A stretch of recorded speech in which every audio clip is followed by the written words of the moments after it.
Here on BBC Two in a brand new series exploring our parks, it's Parklife, wildlife at your back door.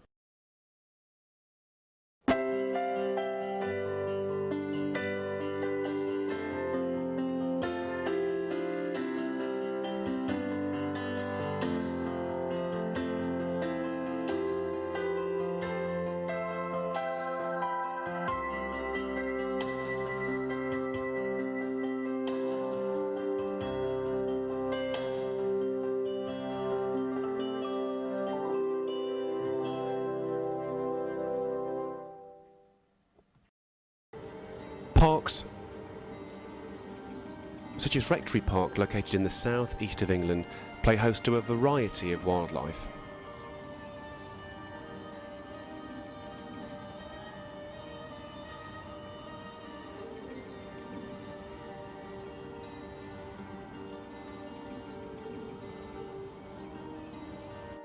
In this episode, we'll be looking at how the animals adapt to the change from the cold, harsh, frozen season of winter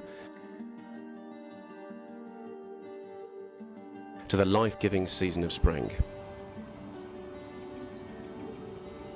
It's dawn time here at the park. Dawn is a special time as an hour before sunrise a special event occurs. All around echoes the sound of the dawn chorus.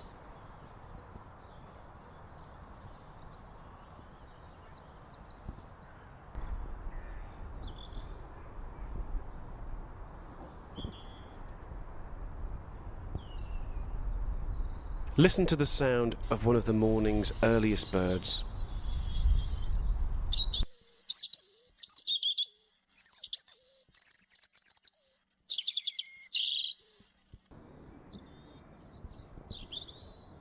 The European robin is a popular songbird and is well known for having one of the most beautiful songs of all the birds.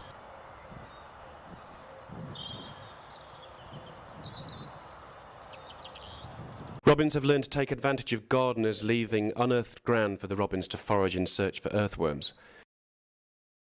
The robin's diet also consists of spiders, seeds, fruits and berries.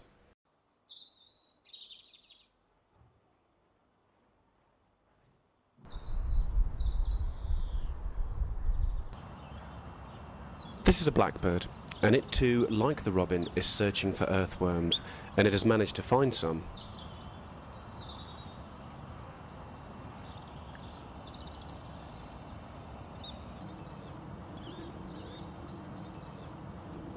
Blackbirds are known for their distinctive black plumage. Here's another bird with a black plumage. However, it's not the same bird. This is a carrion crow. These are large, aggressive birds and very territorial. They also carry one of the loudest calls of all the birds in the park, allowing them to clearly get their messages across.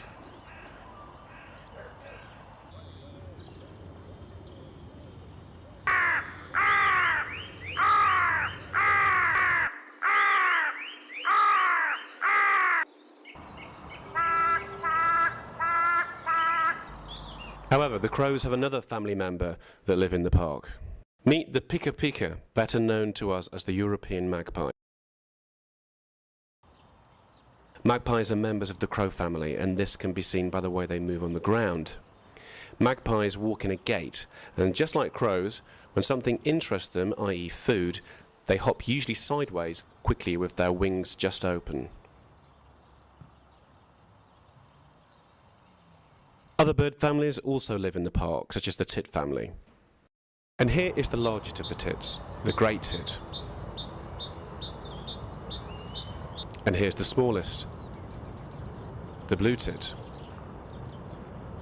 At first they seem very similar. Now seeing them side by side, however, we can see the many similarities and differences in terms of their sizes and the colours of their plumage.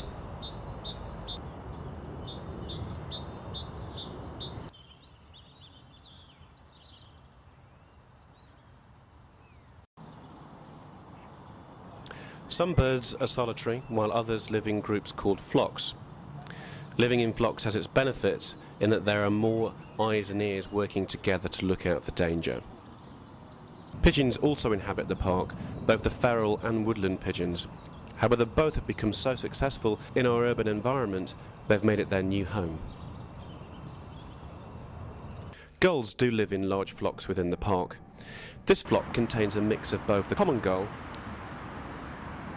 and the black-headed gull.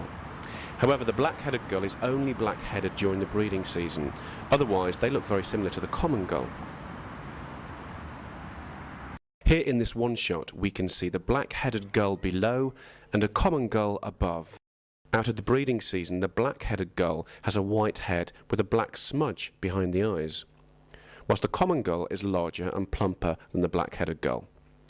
In winter, their faces may be covered with patches and smudges on their faces.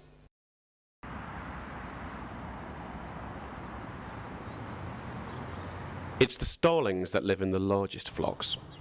Starlings are the most common birds in all of Britain. Starlings have a wide variety of calls, including clicks,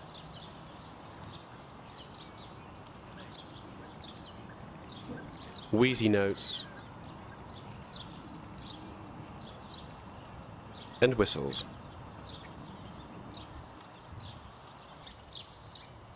Winter is a time when food is scarce, so any chance for some food will be taken. Here is a flock of noisy starlings squabbling with each other over the best spots to feed as they pick away at this bin bag. Having baths are also important, as all birds must keep their feathers in tip-top condition. The bark of this tree has been pecked away by a very unique bird within the park. The green woodpecker. At first it looks like a large tropical bird, however it's not. The green woodpecker is the largest woodpecker of 3 that live in Britain. The nickname of the green woodpeckers is yaffle, and this is because of the sound of their call, which sounds like a loud, laughing call. Although birds make up the majority of the wildlife in the park, mammals do live here too. Here is a grey squirrel. Red squirrels, which once inhabited the park, have been out-muscled by the grey squirrel for food, water and shelter.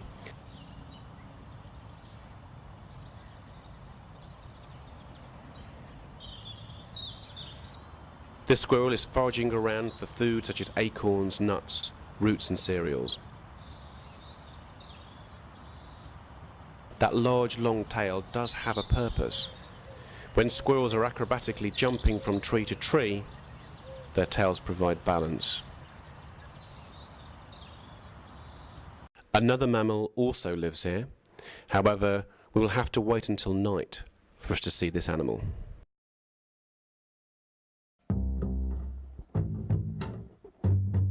The red fox. Foxes twinkle-toes sneakily around our streets, looking into our garbage for food.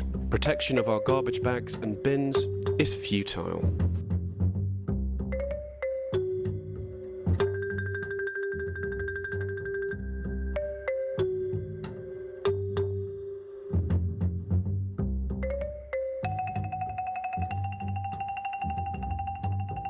The fox is one of the most adaptable mammals on Earth, and are very successful here in Britain. But it helps if you're the most popular mammal in the country. In the end, it boils down to a simple equation: more food equals more foxes.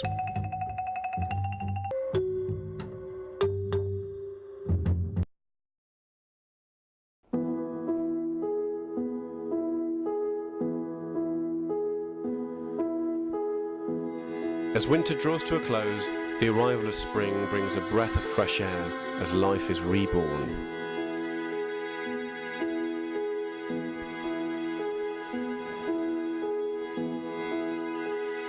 Trees bloom with leaves, flowers blossom,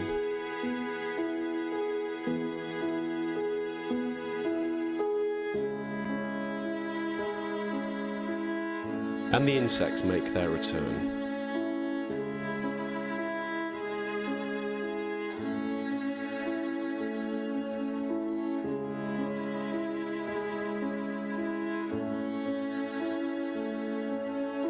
And it's in the next episode that we will see more of Parklife in the springtime.